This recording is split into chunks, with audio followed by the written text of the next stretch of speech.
ये सोना हमारे लिए बहुत हानिकारक है और ये सोना हमारे लिए लाभदायक भी है। दोनों बात समझना। जिसका स्वभाव बन जाता है कि जहां बैठे वहीं सो गए, जहां बैठे, ऐसा हमने देखा है। बैठे 2-4 मिनट जहां एका घोंटा बजने लगे, ये क्या है? ये दलिद्राए क्यों? अरे तुम साधक हो, ये दलिद्रता क्यों? क्या यही उपासना में तुमने सिद्धि प्राप्त की है? जहां बैठ जाओ वहां तुम लड़खड़ा गए, लार बहने लगी, सोने लगे, घोटा बजने लगे। ये दलिद्रता है, ये तमोगुणी है। ऐसा नहीं। एक बार नींद को समय दिया है, 3 घंटे 4 घंटे, आ जाए तो आ जाए, नहीं उसको निमंत्रण नहीं देना, राधा राधा राधा, और जग कर फिर वैसे ही अपनी दिनचर्या, कोई भी फर्क नहीं पड़ना। आप अभ्यास कीजिए, कोई फर्क नहीं पड़ेगा। कई दिन बराबर जगने पर भी आपकी दिनचर्या पे कोई फर्क नहीं पड़ेगा। जो अपना स्वभाव बिगाड़ रहे हैं वो अपना नाश कर रहे हैं। अधिक पड़े हैं, सो रहे हैं, ये ठीक बात नहीं है। बार बार जो अधिक पड़े रह करके सोने का अभ्यास किए हैं, वो कहीं भी रहे उनको बार बार नींद सताएगी।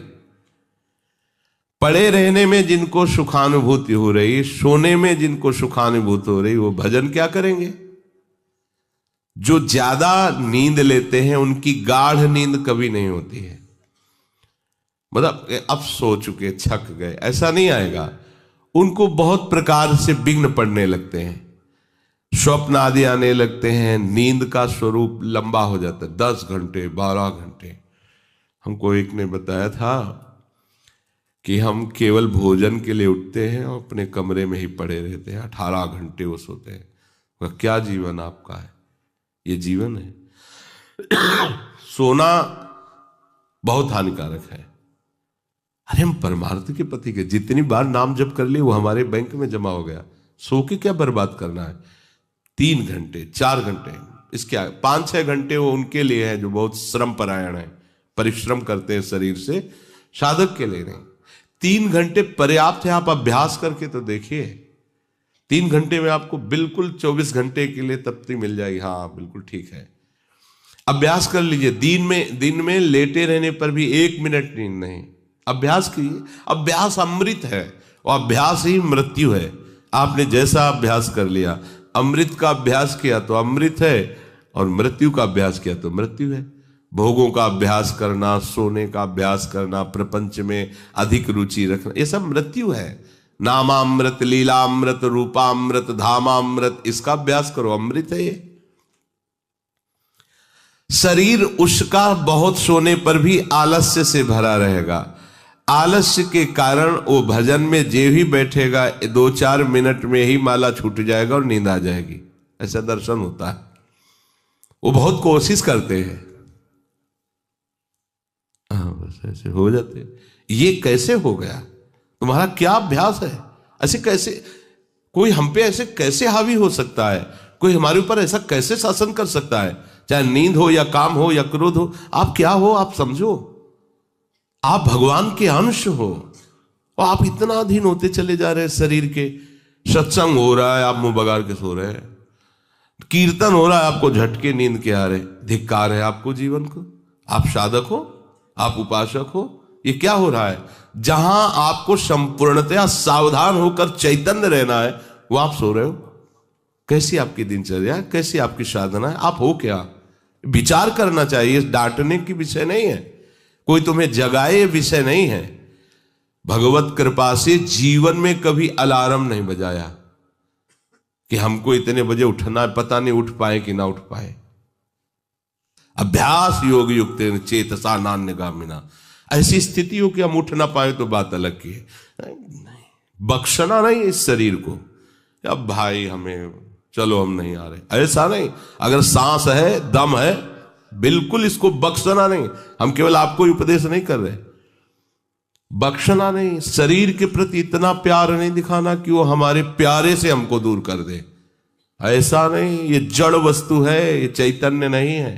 तुमसे ये चैतन्य है, तुम अपनी चैतन्यता को समझो, इसके अधीन हो रहे हो। ये तो बहुत बुरा लगता है जब कोई साधक सत्संग में या माला लेकर भजन करने में या पाठ करने में सो रहा है, तब लगता है। ग्रंथ सामने खोला है, थोड़ा पाठ कर ऐसे ऐसे। एक जगह दर्शन किया, दर्शन करने जाते थे, वो भागवत का स्वाद है, वो श्री जी के सामने भागवत पढ़ते पढ़ते नाक और माथा पूरी भागवत में रख दिया, और 2500 लोग आ जा रहे हैं ऐसे। तो उनको जैसे कहते, पंडित जी श्री हरिवंश, हाँ हाँ श्री हरिवंश। अब ये हो क्या रहा है, ये क्या हो रहा है? अगर आपके अंदर नींद है तो आप चैन से 1-2 घंटे सो लिए दीजिए और फिर बैठिए, चैतन्य होकर बैठिए। ये अपमान है शास्त्रों का। आप चैतन्य घन प्रभु के वचन पढ़ रहे हैं, आपको नींद आ रही, प्रभु की चर्चा हो रही, आपको नींद आ रही। कभी विषय चर्चा में आपको नींद आई? कभी फिल्म देखने में नींद आई? नौटंकी नाटक देखने में, रिश्ते नातेदारों से बात करने में, रिश्ते नातेदारों, आपका लड़का विदेश में रह रहा हो, उसकी कोई बात बता रहा हो, आपको नींद आएगी? नहीं आएगी। लेकिन अपने परम प्राण स्वरूप आत्म स्वरूप श्री प्रियालाल की चर्चा हो रही, आपको नींद आ रही है। अब हो क्या हो, जरा विचार करके देखिए। तो ये आलस्य के कारण उसके भजन में भारी बाधा हो जाएगी, उसका योग कभी सिद्ध नहीं होगा जो अधिक सोता है। सबसे प्रार्थना है आप अपने लिए नींद का समय निश्चित करें अपने हिसाब से, शरीर का परिश्रम देख करके। अब जैसे जो उपासक रात भर सेवा में लगे रहते हैं, हम उनके लिए कहेंगे कि चाहे दिन हो चाहे रात हो, आप 4-5 घंटे आराम से सोइए।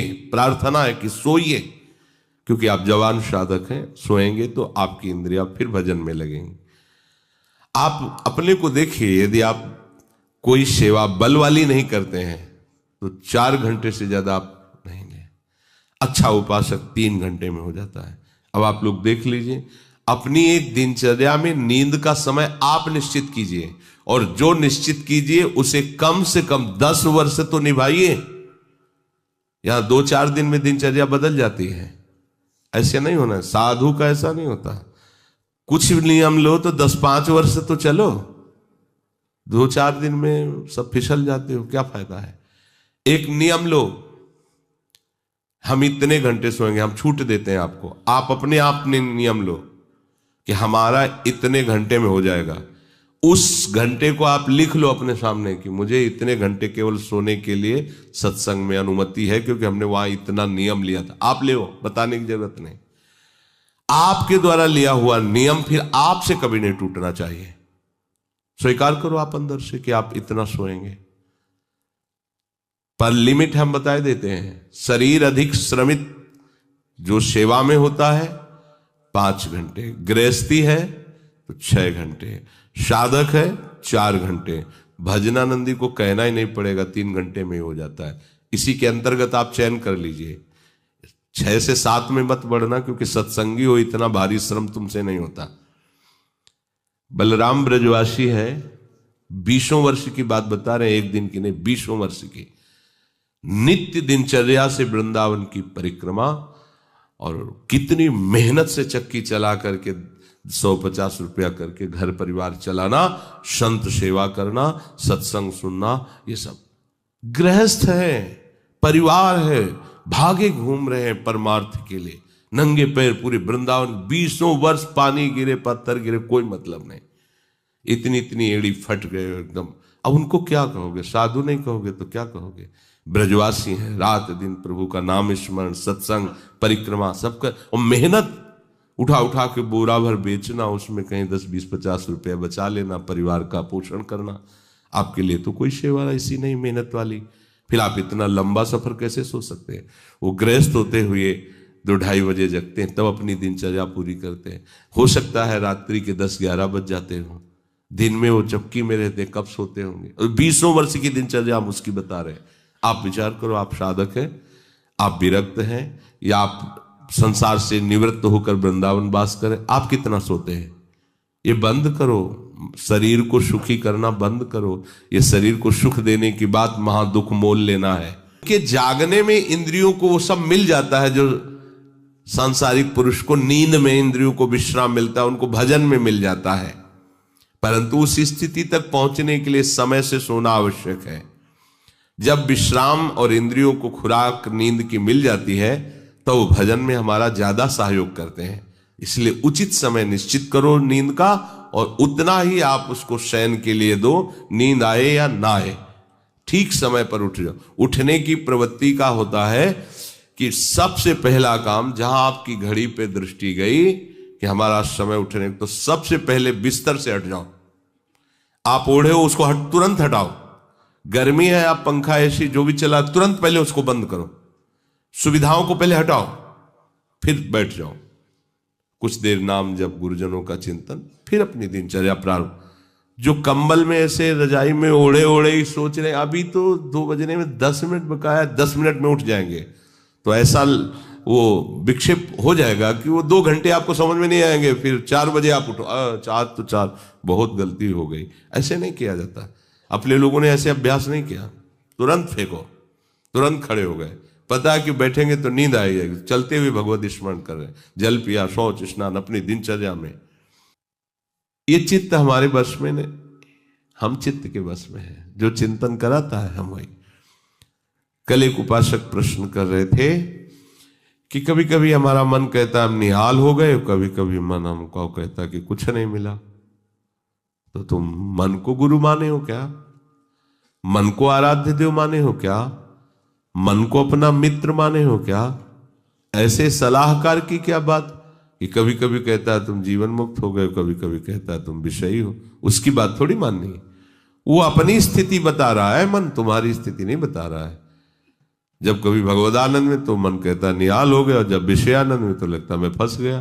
तो तुम उसको देखने वाले हो, तुम उसको चलाने वाले हो, तुम ही से वो चल रहा है तुम्हारी शक्ति से, तो तुम रो काहे को रहे हो, व्यथित क्यों? मतलब कोई भी प्रश्न करने के पहले आपने चिल्ला के रो दिया, अब सब प्रश्न का रहस्य नहीं मिल पाएगा आपको, क्योंकि पहले ही देख लिया कि आप नहीं। गंभीर, किसी संत के पास जाने के लिए पहले गंभीरता पूर्वक प्रश्न करो। कोई भावुकता की बात आ रही है, आप रो देते हो तो अच्छी बात है। अब आप प्रश्न कर रहे हो, पहले तो चिल्ला चिल्ला कर रो रहे हो, पूरा वातावरण जो है आपने गंभीरता से रहित कर दिया। और दूसरी बात, आप समझोगा कि क्यों रो रहे हो। अगर प्रियाजू की प्राप्ति के लिए तो सभा में चिल्ला के रोने की जरूरत क्या है? प्रियाजू की प्राप्ति के लिए तो एकांत में रोइए, खूब नाम जप कीजिए। अगर सभा में आए हैं प्रश्न करने के लिए तो गंभीर रहिए और मुस्कुराते हुए प्रश्न कीजिए। ये रोना धोना नहीं, ये एकांत का विषय, अपने आराध्य देव के विषय में। कभी भाव आ रहा है तो बात अलग की है। हम चित्त के अधीन हो गए हैं, बस इसको सुधार करना है। चित्त की 5 अवस्थाएं होती हैं। उसी को मन कहते हैं, उसी को बुद्धि कहते हैं, उसी को अहम कहते हैं। समझना, उसकी वृत्तियों के कारण अलग अलग नाम पड़ा है ना। पूरे को एक हृदय कहते हैं, बोले मैं हृदय से कहता हूं, मतलब संपूर्ण अंतःकरण से कहता हूं। अंतःकरण 4 इसलिए हो गए कि उसकी वृत्ति 4 है। एक का काम है निश्चय करना, संकल्प विकल्प करना, चिंतन करना और क्रिया को स्वीकार करना। एक ही हृदय में 4 बातें होती हैं। तो जो निश्चय उसे बुद्धि कह दिया गया, जो संकल्प विकल्प उसे मन कह दिया गया, जो चिंतन उसे चित्त कह दिया गया, क्रिया को स्वीकार करना उसे अहम कह दिया गया। है एक ही हृदय। उसी हृदय को हम जब बात करते हैं तो उसे 4 रूपों में करते हैं। तो मानो अगर मन की बात चल रही तो चित्त आ गया, बुद्धि आ गई, अहम आ गया। चित्त की बात चल रही तो उसमें मन आ गया, बुद्धि, क्योंकि एक ही हृदय की बात हो रही। तो 5 अवस्थाएं मानी गई हैं। बहुत ध्यान से सुने तो इसमें हम अपने चित्त को भगवदाकार कर सकते हैं। चित्त की 5 अवस्थाएं शास्त्रों में ब्रह्म ऋषियों ने मनन करके पाया है। मूढ़ता, मूढ़ अवस्था, क्षिप्त अवस्था, विक्षिप्त अवस्था, एकाग्र अवस्था और निरुद्ध अवस्था। ये 5 अवस्थाएं पाई गई हैं। इनमें 2 से भजन नहीं होता। जिनके चित्त में ये 5 में 2 पहली वाली अवस्थाएं जोर की होती हैं, मूढ़ अवस्था और क्षिप्त अवस्था, उनसे बिल्कुल भजन नहीं होगा। वो पाप प्रवृत्ति में ही चित्त लगाने वाले जन हैं, उनसे भजन बिल्कुल नहीं होगा। जिनके ये विक्षिप्त, एकाग्र और निरुद्ध ये गौड़ हैं, एकदम दबे हुए हैं, और मूढ़ता और क्षिप्तता ये जागृत है, बहुत विशाल, उनसे भजन नहीं होगा, साधन नहीं होगा। वो पापाचरण रत रहेंगे, दान पुण्य भी करेंगे तो अहंकार की धरा में होगा। अब यहां से शुरू होता है साधन। विक्षिप्त से। कभी भजन होता है, कभी विषय चिंतन होता है, ये विक्षिप्त चित्त का होता है। कभी प्रभु अच्छे लगते हैं, कभी संसार अच्छा लगता है। अभी ये आगे पद्धति नहीं बढ़ी, ये विक्षिप्त है, पर ये अधिकारी है भजन का। इस अधिकार वाले उपासक को जब साधु संग मिल जाता है और सत्संग मिलता है, तब वो बार बार सत्संग के प्रभाव से विक्षिप्तता को अगली पद्धति में बदल देता है, एकाग्र। अब वो एकाग्र होने लगता है कि मेरे जीवन का उद्देश्य केवल भजन है, केवल प्रिया प्रीतम की प्राप्ति है।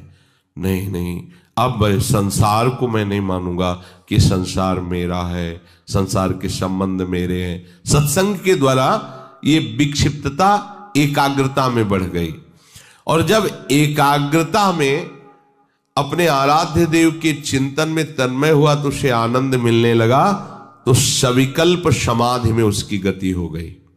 सविकल्प, अभी विकल्प चल रहा है पर वो सम अवस्था को प्राप्त हो रहा, आनंद का अनुभव होने लगा। विक्षिप्त से भजन प्रारंभ होता है, एकाग्रता में उसको आनंद का अनुभव होने लगता है, और आगे है निरुद्ध अवस्था। चित्त के चलने की गति ही खत्म हो गई, अपने आराध्य देव में चित्त फंस गया, निरुद्ध हो गया। इसे कहते हैं निर्विकल्प समाधि। आप कोई कल्पना नहीं रह गई, केवल सम अवस्था, भगवदाकार वृत्ति, परमानंदमय। अब ये चित्त प्रिया प्रीतम में हो गया। क्षिप्त अवस्था और मूढ़ अवस्था ये भजन नहीं होने देते। विक्षिप्त अवस्था से भजन प्रारंभ होता है, एकाग्रता में भजन का सुख मिलता है। इसके आगे जब एकाग्रता ऐसी बढ़ती है कि अपने आराध्य देव के सिवा कुछ चिंतन ही नहीं करता चित्त, तो उसे निर्विकल्प समाधि कहते हैं। वो हर समय आओ, स्वामी जी महाराज कह रहे, चित्त न डुला इतु आओ समाधि भीतर। अब वो उठते बैठते चलते फिरते क्रियारत होते हुए भी समाधि में रहता है। अपने आराध्य देव में चित्त निरुद्ध हो गया, अब चित्त पंग हो गया, अब हटाने से भी नहीं हटेगा। तो चित्त की सार्थकता है निरुद्ध अवस्था में पहुंचने की। गोपीजन इसी अवस्था की महापुरुष है। सब क्रियाएं घर की हो रही है और मुरारी पादार्पित चित्त वृत्ति। अम्बरीश जी इसी अवस्था के महापुरुष हैं, सम्राट पद पर हैं, लेकिन सावई मन कृष्ण पदार विंदयो, निरुद्ध हो गया मन प्रभु के चरणार विंद में। यदा विनियतम चित्त मात्मन्ये वावतिष्ठते, जिस काल में चित्त आखिरी अवस्था को पहुंच जाता है, निरुद्ध अवस्था। एकाग्रता में भी पहुंचना बहुत बड़ी सिद्धि है, पर अपने लोग जो सब हैं विक्षिप्त अवस्था में है। कभी संसार का आकर्षण, कभी प्रभु का आकर्षण, लेकिन मूढ़ता और क्षिप्तता में प्रभु का आकर्षण होता ही नहीं है। वो उसी में लगा रहता है, प्रपंच में बस लड़का बच्चा परिवार खाना कमाना, धर्म से धन आवे या अधर्म से आवे, इसका कोई भेद उनके अंदर नहीं। धन आना चाहिए, भोग सामग्री मिलना चाहिए। जो विक्षिप्त अवस्था से भजन प्रारंभ होता है वो संत संग से एकाग्र होता है, और भजन का जहां आनंद मिला वो निरुद्ध हो जाए, फिर छोड़ नहीं सकता। फिर तो चित्त प्रभु के चरणों में, या चित्त चोर ने चित्त को चुरा लिया। ये जो स्थिति है उसे कह रहे हैं विनियतम चित्तम यदा। यदा माने उस समय जिस काल में चित्त निरुद्ध अवस्था को प्राप्त हो जाता है, वो स्थिर हो जाता है अपने स्वरूप में, आराध्य देव में। चित्त भगवदाकार हुआ कि अपना वपु अनुभव में आ जाता है। जो स्वरूप है सहचरी वपु, सहचरी वपु अपने आराध्य देव के समीप ही होती है। इसलिए आराध्य देव अलग से ध्यान में नहीं आते, अपने को वहीं देखता है, प्यारी जो प्यारे जो के समीप। जब राधिका श्याम प्रसन्न भये, तब नित्य समीप सु खैंच लए, और हरिवंश समीप सदा तिनके, सुख संपत्ति दंपति जो जिनके। तो हम अभ्यास करें, हमारा चित्त विषयों में विक्षिप्त न हो, प्रभु के नाम रूप में एकाग्र हो, और ऐसा एकाग्र हो कि फिर चलायमान ही न हो, अर्थात निरुद्ध हो जाए, तो हमारी स्थिति प्रिया प्रीतम की समीपता का अनुभव करने लगेगी। वैसे तो हर समय सावधान, पर सोते समय ऐसे सावधान होना चाहिए जैसे मृत्यु के समय योगी जन अपने सारे इंद्रियों को समेट लेते हैं। नहीं सो गए तो उसमें हमें टेंशन नहीं लेना, या अभी नींद नहीं आई, 10:30 बज गए, 11 बज गए, ये नहीं। जब आप सैया पे शयन करते उस समय असावधानी हुई तो विकार छा जाएगा, ध्यान रखना।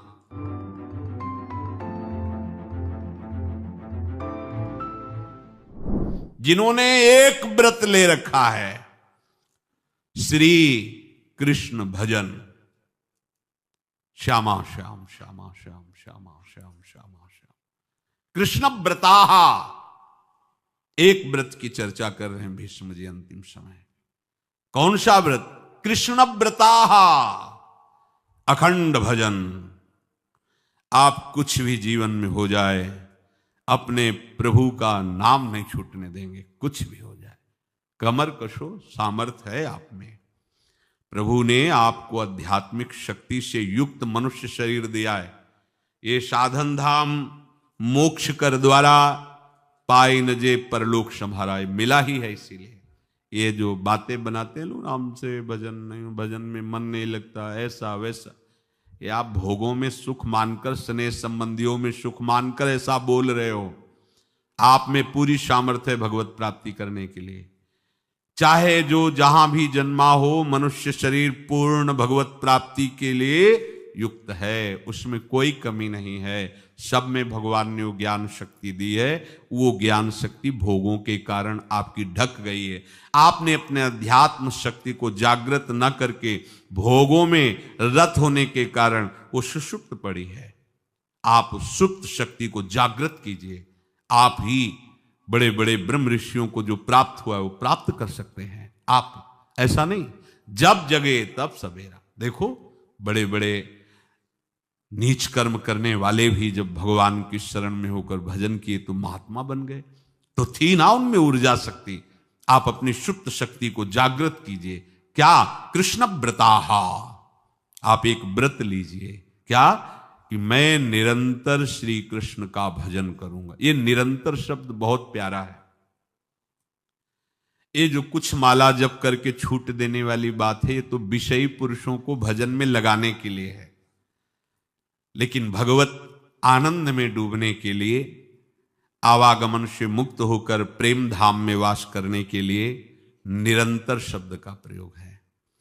वृंदावन बस कई तनो बड़ो शयान, जुगल चरण के भजन बिन निमिष, निमिष कहते पलक झपकने को, निमिष न दीजय जान।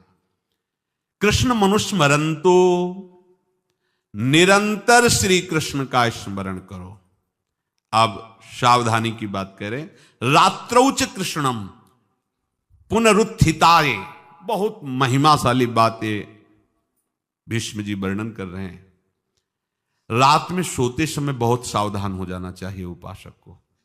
वैसे तो हर समय सावधान, पर सोते समय ऐसे सावधान होना चाहिए जैसे मृत्यु के समय योगी जन अपने सारे इंद्रियों को समेट लेते हैं और अपने स्वरूप में, अपने प्रीतम के स्वरूप में लगा देते हैं। तुम रोज शयन के समय ऐसा अनुभव करो, मैं नींद में जा रहा हूं या मृत्यु में जा रहा हूं, इसमें कोई फर्क नहीं पड़ता। पता नहीं आंख खुले कि ना खुले। कितने ऐसे हैं कि सोते ही रह गए। आप अब बेहोशी की हालत में जा रहे हैं, नींद में जा रहे हैं, तो एक समय रखो कि आप अपनी शैया पर इतने समय ही जाएंगे। एक नियत समय रखो। हमने देखा है साधकों का एक समय होता है कि 10 बजे हमें लेट जाना है, सोना नहीं, लेट जाना है, और लेटे हुए भगवत चिंतन करना। अब जब सो गए तो सो गए, नहीं सो गए तो उसमें हमें टेंशन नहीं लेना। अभी नींद नहीं आई, 10:30 बज गए, 11 बज गए, ये नहीं। आंख मूंदी, मंत्राकार वृत्ति, तो बिना नींद की गोली के सो जाओगे। यह है ऐसा। भजन में मन लगाओ, सो जाओगे। जिनको नींद ना आती हो उनके लिए सही दवा है, आप नींद का चिंतन न करके प्रभु का चिंतन करने लगो। देख लेना आप कब सो गए पता नहीं चले। और अगर सौभाग्य से नींद ना आई तो नींद में जो इंद्रियों को पुष्टता मिलती है वो होता है संसार का विस्मरण। नींद में खास बात क्या होती है कि संसार का चिंतन छूट जाता है, फिर वो मस्त हो जाता है। उसमें जो ऊर्जा शक्ति वो जागृत होती, संसार के चिंतन से ऊर्जा शक्ति नष्ट होती। तो 4 घंटे 5 घंटे संसार के चिंतन से रहित पड़ा रहा सुषुप्ति में, तो उसे ऊर्जा शक्ति फिर आ गई। और अगर 4-5 घंटे आप प्रभु के चिंतन में रहे तो संसार का चिंतन छूटा, आनंद सिंधु का चिंतन हुआ। तो ये नहीं होगा कि आज रात्रि सोया नहीं तो बहुत टेंशन है, परेशानी, ऐसा नहीं होगा। ये बहुत सावधानी की बात, प्रायः इस सावधानी में नहीं रहा जाता। बचपन से सदगुरुदेव भगवान ने यही शिक्षा दी थी, गुरु कृपा से ऐसे उपदेश मिले थे। सोते समय कोई वार्ता नहीं, कोई अन्य चिंतन नहीं, चुपचाप अपने मन को हटाकर केवल इष्टमय करो। कब नींद आ जाती इसकी चिंता मत करो, इष्टाकार वृत्ति करके ही सोना चाहिए। तो आगे जो लिखा है पुनरुत्थिताय, जब उठो तब वैसी वृत्ति, तो कुछ दिन बाद स्वाभाविक हो जाएगी, स्वाभाविक हो। अपने तो इतना तक देखा है कि जैसे आधा पद में होश रहा और निद्रा आ गई, तो जब चेतना आई तो उसी पंक्ति से, जहां से होश गायब हुआ था, उसी पंक्ति से जागरण प्रारंभ हुआ। ऐसा ही जब ऑपरेशन के समय बेहोश किया गया था तो उनसे कहा था हमें बता देना कुछ मिनट पे, तो उनका हाँ लगाने वाले इंजेक्शन और कुछ ही सेकंड में इसका सरन, बस। तो जो पद चलाया था, जब होश आया था तो वही पद चल रहा था, मतलब बेहोशी में वो पद अपना अधिकार किए हुए था। ऐसे नींद भी तुम्हारी भजन हो जाएगी, समाधि हो जाएगी, यदि आप सोते समय प्रभु का चिंतन करेंगे। बहुत ही सावधानी की बात है। यदि इस जन्म में परम लाभ लेना चाहते हो तो इस श्लोक को अपना जीवन बनाओ। कृष्णव्रताः, हमारा जीवन का एक ही व्रत है कि हम अपने प्रीतम का भजन नहीं छोड़ेंगे, अखंड भजन। हमें ये नहीं देखना कि उपांशु मानसी को इसमें कितने गुना, हमें गुना बना नहीं देखना। हमें अपने प्रभु को बोलना नहीं। भजन में मन नहीं लग रहा, पद गा रहे हैं, जोर जोर से चिल्ला रहे हैं, नाम कीर्तन, हमें अपने प्रभु से जुड़े रहना है। कृष्ण व्रताः कृष्ण मनुस्मरन्तो, हमारा निरंतर स्मरण चले, बस ये प्रयास रखना है। जब निरंतर स्मरण की बात कह दी तो फिर आगे कुछ कहना नहीं चाहिए, पर खास बात इसीलिए कहा जाता है कि आप समझ जाओ। रात्रौच, जब कोई भी ब्रह्मचारी, कोई भी उपासक, कोई भी बैरागी त्यागी महात्मा सोते समय असावधान हो गया तो उसकी रात्रि बहुत गलत जाएगी। खास जब आप सैया पे शयन करते उस समय असावधानी हुई तो विकार छा जाएगा, ध्यान रखना। आपका चिंतन गलत हो जाएगा, आपकी चेष्टा गलत हो जाएगी। जागृत में ना सही तो स्वप्न में आप सावधान उस समय जरूर रहिए और उतना ही विश्राम कीजिए जितना आवश्यक हो। व्यर्थ में करवटें मत बदलिए, ये उपासक का स्वरूप नहीं होता। रोगी है तो बात अलग है, बड़े असाध्य रोगों से, नहीं तो ऐसी दिनचर्या नहीं होनी चाहिए। कै बजे? 3:30, अभी आधा घंटा तो है, फिर कमर ओढ़ लिए, ये साधक का नहीं होता। उचित समय, जो मान लो 4 घंटा विश्राम का, तो अब ये नींद का विषय आओ या ना हो, हम तुम्हारे लिए पुष्प बिछा के नहीं बैठेंगे कि आ जाओ आ जाओ आ जाओ। नहीं आई तो अब ये नहीं गया, अब इतने समय नहीं आई थी, अब 4 बजे उठने के समय कैसे हो? नहीं, ये फेंका। उसमें विचार नहीं किए, पहले फेंको और सैया से नीचे उतरो, भूमि को प्रणाम करो, आगे बात नहीं। वो फिर आपको ऐसा होता है 10 मिनट में तो कोई बात नहीं, 10 वो पार कर देगा, घंटा दो। रात्रौ च कृष्णम पुनरुत्थिताय, ये नियम लीजिए। सोते समय आप बिल्कुल मृत्यु दशा की स्थिति लाइए, जैसे मरने वाला नहीं होता, सब जगह से मन हटाकर। और सच्ची है, पता नहीं आंख खुले कि ना खुले, ये बड़ा धोखे का जीवन है। ये ऐसे हजारों लोग सोए और सोते ही रह गए। हमको धोखे में नहीं रहना। सुबह जग जाएंगे तो फिर भजन करेंगे, लेकिन हम बिल्कुल तैयारी में। तो जब ये था कि किडनी कभी भी फेल हो सकती, तो हमें ज्ञान तो था नहीं ऐसा उस समय, तो हम रात्रि में जब शयन का सो तो कपड़े कौन थे, कोई पैंट शर्ट थोड़ी थे सब हटा, चला ऐसे रज लगाई, राधा वल्लभ जी को ऐसे बांधा, चरणामृत लिया, पूरी तैयारी में, क्योंकि पास कोई था नहीं, तो ये होता था कब मर जाए। कैसे बताएं कितना सुख, एकदम युगल चरणारविंद में तदाकार होते ऐसे वो। इसीलिए कहते हैं कि प्रतिकूलता और अव्यवस्था और दुख ये भगवत प्राप्ति का प्रधान साधन है। अव्यवस्था, प्रतिकूलता और दुख, ये अभ्यास उसी से। जब शाम के शयन करते तो पहले वृंदावन को प्रणाम करके और ऐसे भावना में प्रिया प्रिया कहते कि जैसे भी आपके हैं, अगर शरीर छूट जाता है रात्रि में तो आप धोखा ना करना, आप बुला लेना अपने। और कैसे बताओ उस समय कैसे भाव होते थे, कोई पास नहीं, कोई सुविधा नहीं, 1 रुपया नहीं, तो एकदम दैन्यता, एकदम कितना सुख मिलता, वो एकदम केवल भगवद आश्रित। तो रात्रौ च कृष्णम पुनरुत्थिताय, ये बहुत पकड़ने वाली बात है। रात्रि के समय कोई और चिंतन न बनने पावे। देखो अभ्यास, और उस समय खास करके विषय चिंतन बनता है, ध्यान रखना। दिन भर लड़ते रहोगे इंद्रियों से, और जब आप शयन के समय जाओगे तब वो अवसर ढूंढेंगी और आपको विषयों में फंसाने की चेष्टा करेंगी। कोई क्रिया या पूर्व में कोई क्रिया या कोई दृश्य या कोई बात, अगर कहीं मोबाइल से मित्रता है और बगल में रखा है तो भूल जाओ, रात्रौ च कृष्णम पुनरुत्थिताचे। जब तक नींद नहीं आती तब तक फिर वो ऐसी सामग्री डाल देगा कि वो बर्बाद हो जाओगे। साधक मान लो, हमारी प्रार्थना मान लो, हम मानते हैं कि आज के समय में यंत्र का बहुत बड़ा प्रभाव है। अब यंत्र का प्रभाव देख लीजिए, यही छाती पे मोबाइल होगा, यही धड़कन के साथ वो घंटी बजे और कुछ नहीं। ऐसा भगवान का खेल रचा है। और इसमें सबसे खतरनाक बात है कि आप जो चाहो देख सकते हो, जहां चाहो, जैसे विश्व की पूरी बात, पूरा विश्वात्मा है, ये विश्वात्मा स्वरूप है, सर्च करो देख। अब अगर साधक सावधान नहीं है तो समाज में तो ऐसे कट गया। अब एकांत में जब शयन के समय गया, उस समय मन आपको फंसाने की चेष्टा। प्रार्थना है, अगर आपके पास मोबाइल हो तो एक उसका समय रखो। अगर आपको ऐसा लगता है कि कोई परिस्थिति आ जाए, हम स्विच ऑफ किए हैं, तो एक और मोड कहते हैं, कोई फ्लाइट मोड दो, क्या मोड में लगा दो, सीधे मत रखो, मोड में लगा दूर रख दो। आप अपने चित्त को प्रभु में जोड़िए। रात्रि के समय मोबाइल का प्रयोग मत कीजिए। मान लीजिए रात्रौ च कृष्णम पुनरुत्थिताय, सुबह उठते ही आपको कुछ चिंतन नहीं करना।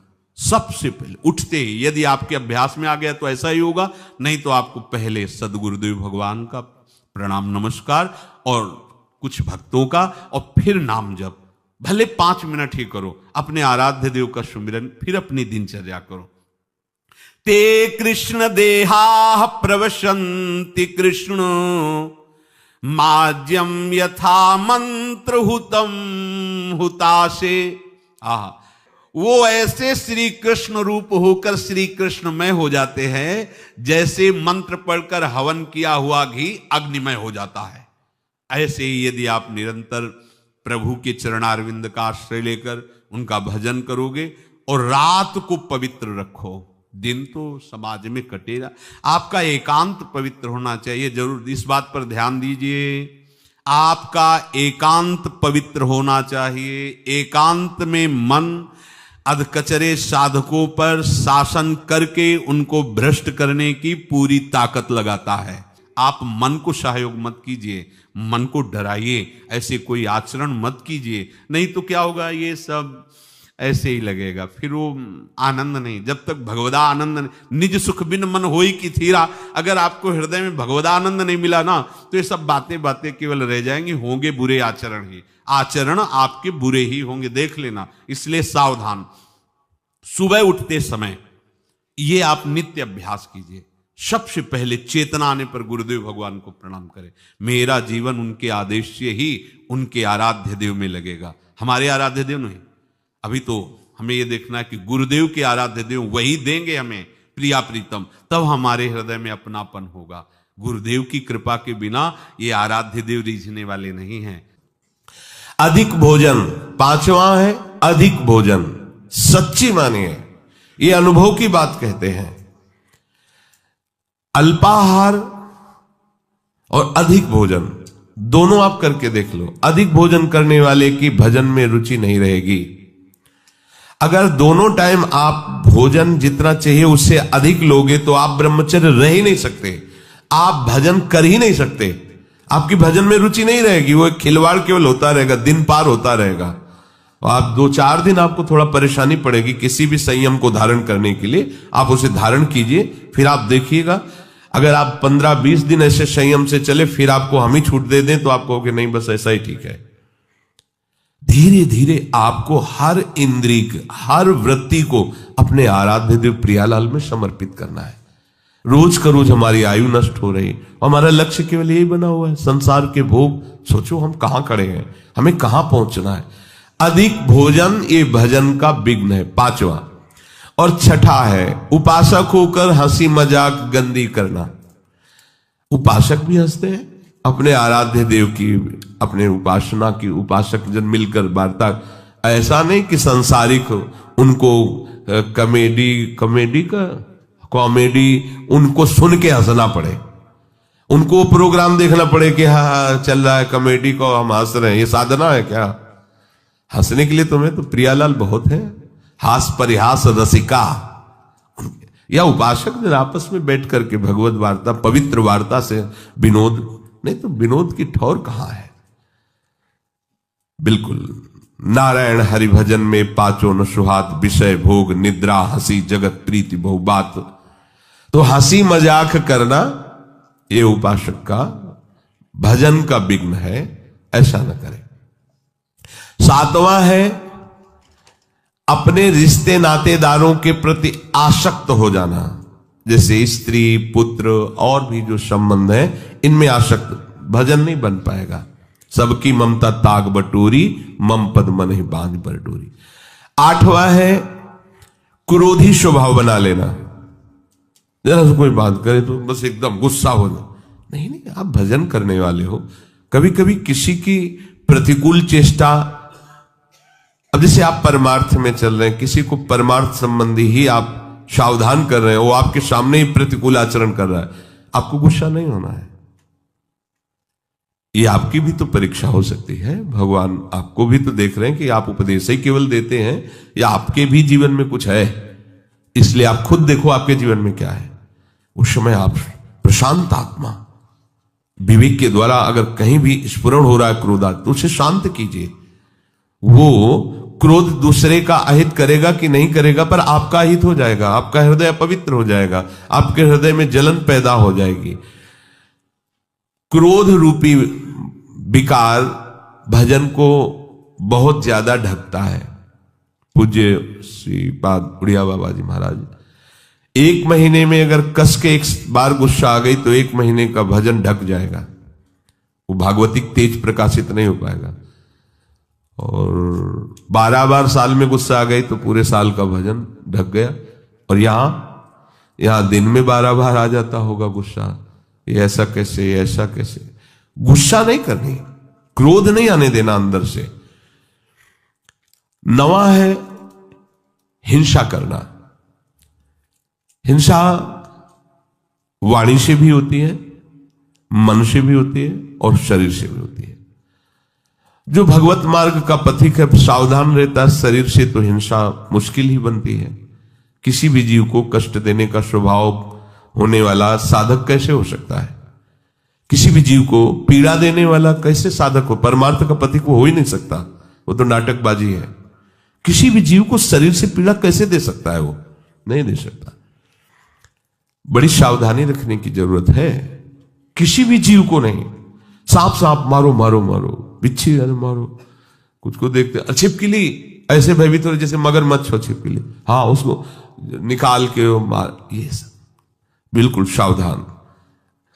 बाबा श्रीधर जी महाराज कालीदय 10-12 छिपकली मच्छरदानी में ऊपर, मच्छरदानी ऐसी मच्छर के हाथ 10-20 जगह से डाल सकते हो, ऐसी मच्छरदानी लगी थी। क्या रात दिन भजन में डूबे हुए। वो ऐसा नहीं था कि वो छिप जो जाते थे अपने लोग तो आपका लक्ष्य प्रभु है तो आप में सबको प्रभु को देखना होगा, सब में प्रभु, कोई भी बाधा नहीं पहुंचा सकता। सेनपुर में आपको मतलब ये बात ऐसा लगेगा कि शायद अत्युक्ति करके कही जा रही हो, जैसे काले चीटे घूमते ना, ऐसे भूरी और काली बिच्छी घूमती थी शाम के, और एक से एक कोबरा, किंग कोबरा, बड़े बड़े सांप, क्योंकि गंगा का किनारा, भीषण जंगल, और एक पंजीरी बाबा, बूढ़े बाबा उधर रहते थे और दूसरे हम वहां थे, और वो कान के बहरे थे कि हल्ला बचाओ तो सुनाई न दे। अब केवल भगवद आश्रय ले ही तो और क्या वहां रह सकता है। बस दृढ़ निश्चय था कि अगर संयोग है तो काटेगा, नहीं तो नहीं काटेगा। तो बहुत समय तक रहने पर कभी बिच्छी ने नहीं मारा, कभी सांप ने। ऐसे आसन में बैठे हुए और ऐसे सांप जा रहे हैं, ऐसे बिछखा पर सांप। उल्लुओं की आवाज तो ऐसे जैसे कोई संगीत गा रहा हो, 14 राग से उगाता है उल्लू, 14 प्रकार की आवाज होती है, हर आवाज में एक भय उत्पन्न हो। गंगा जी के किनारे तो प्रतिध्वनि भी होती थी उसकी, अंधेरा, न कोई लाइट, न कुछ, केवल प्रभु ही प्रभु, मंत्राकार वृत्ति। अरे जो पीछे संत महात्मा इसीलिए ऐसे स्थानों का चयन करते थे, अन्य आश्रय नहीं, केवल भजन ही करना पड़ेगा, दूसरा उपाय नहीं है। हिंसा ना तो शरीर से होनी चाहिए, और वाणी से भी हिंसा होती है। किसी के दिल में दुख पहुंचाने वाली वाणी बोलना हिंसात्मक वाणी है नहीं। सबके दिल में दिलवर वास करता है, उसी की हम उपासना करते हैं। हमको ऐसे कठोर वचन नहीं बोलने हैं जिससे उसका हृदय दुखी हो जाए।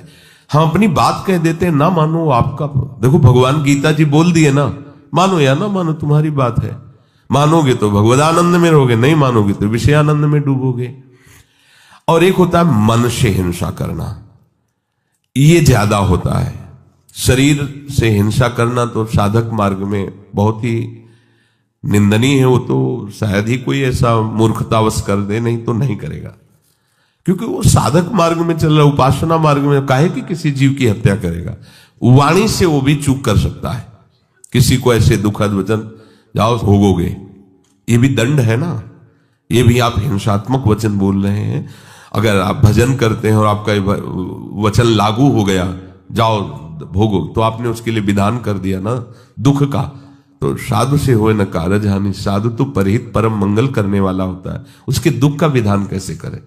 और मन से होता है कि जब कोई हमारे प्रतिकूल चलता है तो एक जलन होती है, उस जलन में हमारे अंदर निकलता है, भोगोगे तुम, फिर आगे चल करके तुम देख लेना तुम्हारी दुर्गति होगी, तुम अमुक कष्ट पाओगे, जाओ ऐसा ऐसे। वो जो मन है ना, वो अपने आप संकल्प करता है, तब इसको समझ में आएगा कि ये जो हमारी प्रतिकूलता कर रहा है ना, तब इसको समझ, ये सब बातें नहीं होनी चाहिए। अगर ये बातें हैं तो आपके भजन में टांग टूट जाएगी आपकी, आप भजन की चढ़ाई पे नहीं चढ़ पाएंगे। ये टांग तो सुरक्षित बनी रहे चाहे, लेकिन भजन की चढ़ाई आप नहीं चढ़ पाएंगे, आप फिसल जाएंगे।